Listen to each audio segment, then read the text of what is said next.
a gorwn ddrysau mawl I bresenoldeb Duw. Pan fydd ein calon ni'n y gan, ei galon nef a'n cliw.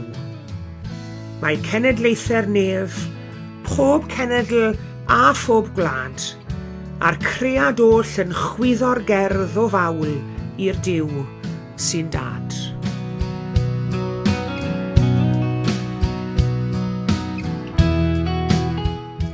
Bore da iawn I chi gyd a chroeso cynnes iawn i'r oedfa.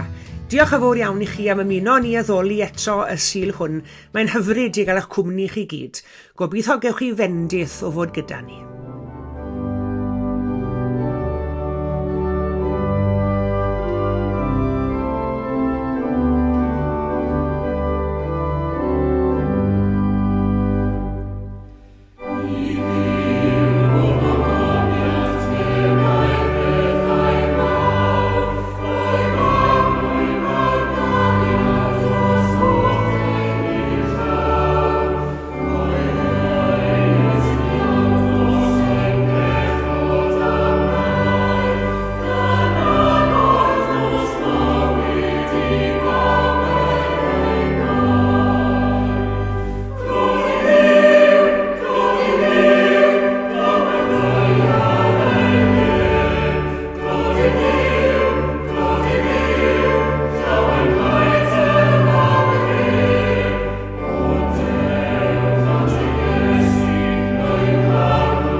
Mathew pennod 25.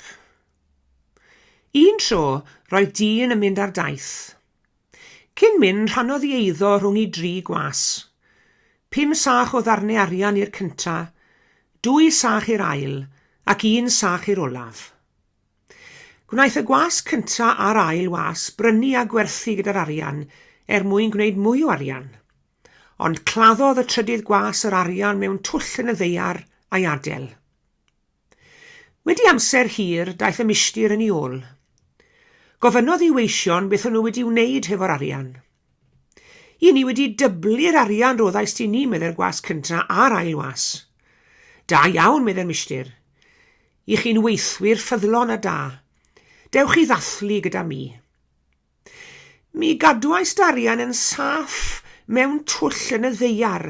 Dyma ti'r arian yn ôl, dywedodd y gwas olaf. Y cnaf diog, medde'r milltir, a chymerodd yr arian ganddo ei roi'r gwas cynta.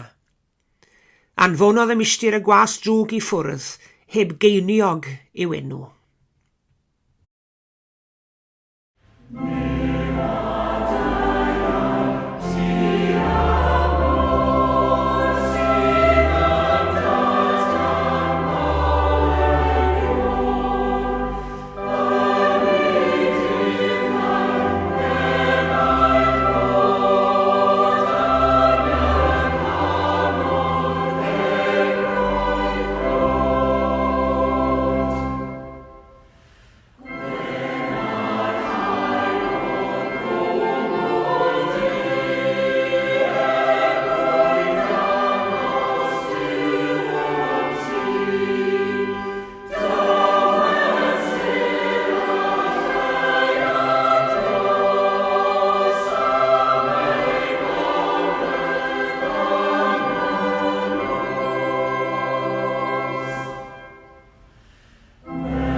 O'n i ddim os y rhai ohonoch chi wedi gweld y ffilm, neu falle wedi gweld y sioe, Shrek.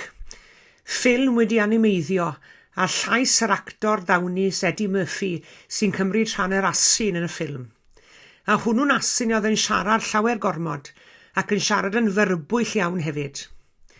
Mewn un olygfa, mae Shrek, sef y creadur mawr gwyrdd fan hyn, yn teithio i achub y dywysoges Fiona, ac mae'r asyn yn mynd gydag ef.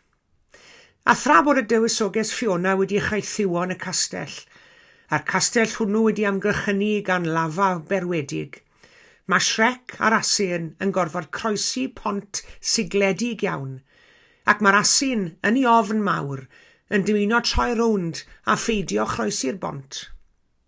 A dyma'r asyn yn gweiddi, sa'i mynd gam ymhellach. A dyma Shrek yn ei ateb, mi rwyt ti isiws wedi cyrraedd hanner ffordd, ond medda'r asyn, rwy'n gwybod bod yr hanner hwnnw'n saff. A wy'n credu falle bod rhai ohono ni'n gallu unieithu ar asyn bach hwnnw. Nid yn unig oherwydd ei styfnigrwydd, ond unieithu ag oherwydd ein bod ni'n dymuno bod ar hanner diogel y bont. Yn dymuno bod ar yr hanner yn un sicr i fod yn saff. Faint ohono ni sydd yn barod i gymryd risg? Pobol gwyliadwrus iawn yw bobl capel fel arfer. A falle bod hynny yn un reswm pan mae'n bod ni yn y picil crefyddol yr ydyn ni ynddi yng Nghymru heddi. Achos ein bod ni'n licio chwarae'n saff a ddim yn barod i gymryd ymbrell i risg yn y gorffennol. Ofni mentro, gyda'n hadeiladau, ein haddoliad a'n cenhadaeth. Stico gyda'r hyn sy'n gwneud i ni dimlo'n saff. Mae'r eglwys Gristnogol heddi yng Nghymru yn llawn o bobl ofni sgwitha'r modd. Yn llawn o bobl sy'n ofni gollwng gafel ar y pethau sydd yn ei gwneud nhw dimlo'n saff. A dyna paham bod Iesu wedi adrodd y ddameg hon. Dameg y codau o arian. Adrodd dameg am ddyn am ddiriedodd i gyfoeth i weision trai fod e'n mynd ar daith. A mae hwnnw'n swnio'n od i ddechrau, ynddo e? Dyn cyfoethog yn ymddiried i gyfoeth i weision. Ond oedd hi'n arfer digon cyffredin bod y meistri yn ymddiried mewn geision a chaeth weision. Ymddiried 5 cod o arian i un gwas, 2 i'r llall ac 1 i'r trydydd. Fe lwyddodd 2 o'r gweision i fasnachu'r arian a dyblu'r arian o ganlyniad. Y 5 cod yn dyblu'n 10 a'r 2 yn dyblu'n 4. Ond yma gwas a dderbyniodd yr 1 cod o arian. Doedd hwn ddim yn un i gymryd risg, ac fe gloddiodd yr arian yn y ddeiar. Pan ddychwelodd y milltir, canmolwyd y naill was a'r llall, am iddyn nhw fuddsoddi'r arian a gwneud elw.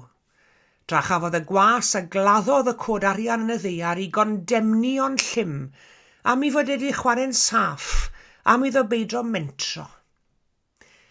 Dyma un o ddymhegion mwy y cyfarwydd Iesu Grist, ond yn ddameg sydd o bosib yn cael ei camddihongli gan lawer. 3 dyn a'i milltir wedi ymddiried codau o arian iddyn nhw. 2 ohonyn nhw wedi rhoi arian ar waith ac wedi ddyblu. A'r trydydd ddim yn hoff o gymryd risg, yn ofni fod e'n mynd i fethu'n hytrach na'i fod e'n gyffroes i fod e'n mynd i lwyddo. Gadewch i ni nodi'n gyntaf. Mae'r rhan o'r broblem y gŵr yr ymddiriedwyd 1 cod arian iddo fe. Oedd y ffordd oedd e'n gweld y meistr. Doedd e ddim wedi deall cymeriad i filltir yn iawn. Sylwch ar ymateb y gwas. Gwn dy fod yn ddyn caled, yn fy ofn, eithi ma chuddio dy god arian yn y ddeiar. Bwriwch am bod ni'n cymryd bod y milltir yn cynrychioli Duw fan hyn. Meddyliwch am y foment nawr, faint o bobl heddi sydd wedi cael ei magu i gredu bod Duw yn berson caled. Ac os oes rhywun yn dod drosto fel person caled, mae'r person hwnnw yn creu ymdeimlad o ofn yn diwe. Nawr, ein bod ni'n cael ein dysgu i ofni'r arglwydd, nid ofn yn ôl ein ffordd ni o ddeall ofn, yw'r ofn pan ddawn fater o ofni Duw. Rhyw barchedig ofn yw e, hynny yw yn ei ofni fe, oherwydd i fod e'n fwy na ni, oherwydd i fod e'n bresennol ym mhob man. Ofn allan o barch yw ofni'r arglwydd, ac nid ofn sy'n rhoi'r argraff i ni mae Duw sy'n codi braw arno ni yw Duw. Mae Duw, cofiwch yn barnu, wrth gwrs i fod e, ond mae fe'n ein barnu ni achos i fod yn ein caru ni. Sa'r gwaith i ni wedi drefen wrth ein plant ni, a hynny oherwydd bod ni'n dymuno iddyn nhw wneud y peth iawn a thyfu fod yn bobl dda, i ni'n dweud y drefn wrthyn nhw mewn cariad yn ni. A dyna'r hyn mae Duw yn wneud. Duw cariad yw'n Duw ni, Duw sy'n moyn y gorau i ni. Mae gariad e mor anferthol o fawr, ac i ni'n gweld hwnnw ym mywyd Iesu ei fab. Bethlem a Chalfaria, y cryd a'r groes, genedigaeth a marwolaeth ac atgyfodiad, Duw sydd yn ein caru ni, ydyw'n Duw ni. Hwn i ddim os yw i'n arfer bellach gan ein plant yn enwedig y merched i ddal gafel ymlodi'n llygad y dydd dros yr ha, a thynnu'r petalau dweud am yn ail, he loves me not. Chi'n cofio gwneud na pan ych chi'n blentyn? Nid carniad fel na yw cariad y milltir mawr, hynny yw i fod e gyda ni un funud pan fod popeth yn mynd yn hunky-dory, ac yna yn ein gadael ni pan fod pethau ddim cweud cystel arno ni. Smo cariad Duw ddim byd tebyg i'r gêm honno. Duw cariad fyth yn methu. Gallwn ddibynnu'n llwyr arno fe. Cariad yw Duw, ac mae angen deall hynny, a deall cymeriad Duw y meistr mawr i hun. Yr ail beth dwi am i ni nodi yn y fan hon yw bod Duw wedi buddsoddi yno ni. Mae o wedi buddsoddi yno ni. Mae'r ddameg hon, fel mae'r rhan fwyaf yn sylweddoli siwr o fod yn cael ei galw hefyd yn yr hen gyfieithiad o'r Beibl yn ddameg y talentau. Ond maen nhw wedi newid y term oherwydd bod y gair talent yn cael ei gamddeall braidd. Nid sôn am dalent yn y cyd-destun yn bod ni'n delentog sydd yma, swm o arian oedd talent, nid dawn, swm mawr iawn o arian hefyd. Cyflog dwyrnod i was yn y cyfnod hwn oedd 1 darn arian. Roedd 1 dalent yn cyfri am 6,000 o ddarnau arian. Felly, allwch chi ddychmygu faint o arian a ymddiriedwyd i'r gweision hyn. 30,000 o ddarnau arian i'r un a 5 talent, neu god o arian. 12,000 i'r ail a 6,000 i'r trydydd. Oedd e'n lot o arian. Mae'n bwysig y bod ni'n deall y ddameg hon yn iawn, nid dweud mae Duw wrthyn ni ddefnyddio'n talentau bod angen gwneud hynny hefyd wrth gwrs. Ond yr hyn sy'n cael ei gyfleu yn y ddameg hon yw bod Duw wedi'r rhoi yn hael iawn i ni, wedi buddsoddi'n hael iawn ynor ni, mwyn i ni ddangos i agoniant ef yn y byd. Mae ein cyfan ni, popeth a wnawn ni, popeth sydd gyda ni, pob cyfle ddaw i'n rhannu, ein holl egni, ein gallu, popeth sy'n bwysig i ni mewn bywyd gan gynnwys ein ffynonellau ariannol, mae'r cwbl yn rhoddion o ddi wrth ddiw. Nid rhyw bethau yw gwastraffu ydy'r pethau hyn. Nid rhyw bethau yw wastraffu ydy'r bywyd hwn. Nid chwaith rhywbeth yw gwato yw'r bywyd hwn. Mae Duw yn gofyn i ni fyw yn eofn, yn greadigol, yn y wybodaeth yn bod ni'n blant iddo fe, a'i fod e wedi buddsoddi yno ni oherwydd ei gariad mawr tuag ato ni. Oedd y gwas hwn drian a balodd dwll yn y ddeiar a chladdu'r talentau, neu gladdu'r cod arian am ddiriedwyd iddo fe. Doedd e ddim wedi deall yn iawn cymeriad i filltir oedd e. Fe welodd ei filltir fel person creulon a dialgar, ond rhoi cyfle i'r gwas i fentro wnaeth y meistr.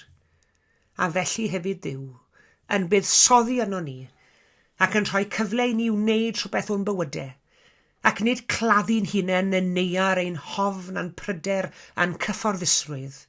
Cer amdani, medde fe. Gwna rhywbeth a dy fywyd.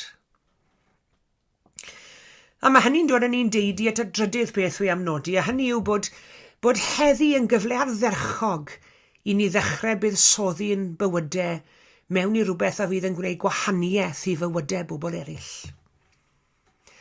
Os ych chi'n un o'r bobl hynny sydd wedi bod yn claddu'ch arian yn y ddeiar, mae nawr yn gyfle ardderchog i fuddsoddi'n bywyd yn rhywbeth arbennig. P'un a'r peth hwnnw yw siap cymwynas, neu gefnogaeth i elusen, neu act o garedigrwydd, neu gefnogaeth i ymgyrch, mae angen i ni fuddsoddi. Buddsoddi'n hamser, a'n doniau, a'n heiddo, a'n holl adnoddau eraill sydd yn eiddo i ni drwy gariad Duw. Fe ddaeth Iesu roi fywyd mwyn i ni gael bywyd. Bywyd yn ei holl gyflawnder. Diled y deyrnas ar y ddeiar fel yn y nef. Mae Iesu'n annog i ddisgyblion a'i ganlynwyr i fuddsoddi yn heyrnas nefoedd. Mae Duw wedi rhoi meddyliau i ni, wedi rhoi corff yr un i ni, wedi rhoi synhwyrau i ni, ac wedi rhoi emosiynau i ni. Mae wedi rhoi'r holl gyfleoedd ar adnoddau a fydd angen arno ni am byth. Ac mae'n gosod her o'n blaen ni heddi. Tybed oedden ni'n barod i wynebu'r her. Ydy mae Duw yn ein caru ni. Ydy mae Duw wedi gwneud buddsoddiad enfawr yno ni.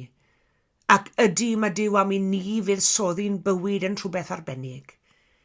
Neu, a yw i'n fwriad gyda ni i gloddio twll bach yn y ddeiar a chladdu'r cwbl mae Duw di roi i ni a'i gadw mas o olwg pawb. Mae'r dewis gyda ni. Amen.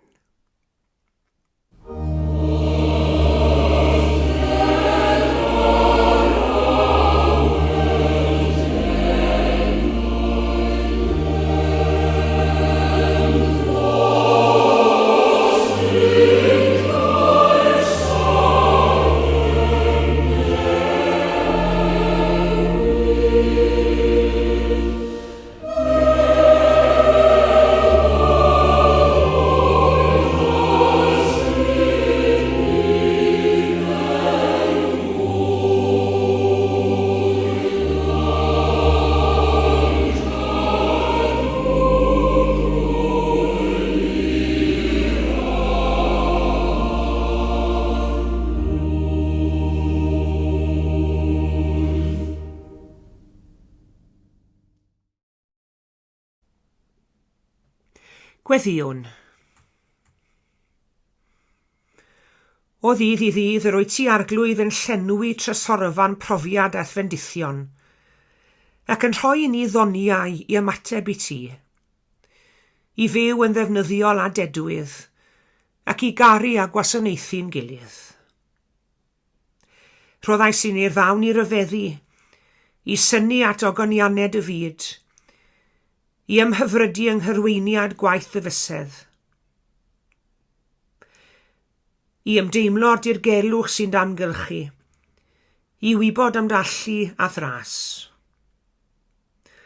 Rhoddais i ni'r ddawn i garu, i ymserchu yn ein henwyliaid, i feithru'n cyfeillgarwch, i estyn llaw i'r anghennus, i ymateb mewn cariad i'th gariad di. Rhoddais di ni'r ddawn i ddeall, i ymgyffred trysorau disg a diwylliant, i fwynhau llyfrau da a chelfyddyd gain, i ymchwilio i gyfrinacher gwirionedd, i ddirnad ac i fuddhau ddewyllus. Rhoddais di ni'r ddawn i gredu, i synhwyro rhyn dy bresenoldeb, i ymddiried yn dy ofal drosom, i brofi dy dangnefedd yn ein heneidiau, i ganfod ystyr a nod i'n bywyd yno ti. Rhoddais di ni'r ddawn i'th adnabod, i weld goleuni dy gariad yn wyneb Iesu Grist, i glywed e'r cenion di yn ei eiriau ef, i ymdeimlo a grym dy ras yn ei weithredoedd, i weleiddio ger bron aberth a'r swydus i groes, ac am y ddawn fwyaf hon o ddeiddo, ac am dy heilioni di gymar i ni yn Iesu Grist. Diolchwn i ti arglwydd. O gydnabod mae wrth law di a daw pob rhodd a dawn sy'n cyfoethogi'n bywydau ni. I ni'n cyflwyno i ti arglwydd yr rhai sy'n bryn o'r doniau yr ydyn ni'n i mwynhau heddi. Yr rhai sydd wedi colli iechyd ac yn methu cyfarfod a gofynion bywyd.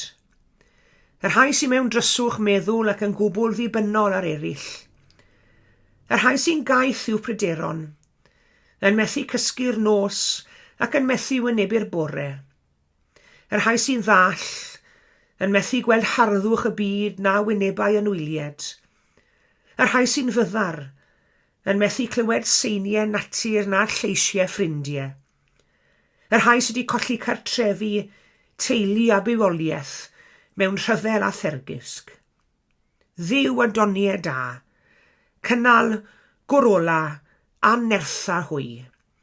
Yn enw Iesu Grist ein harglwydd bendigedig. Amen.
Diolch yn fawr iawn i chi gyd am eich cwmni yn yr oedfa heddi.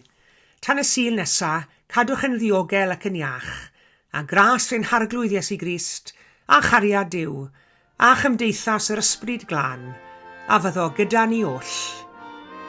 Amen.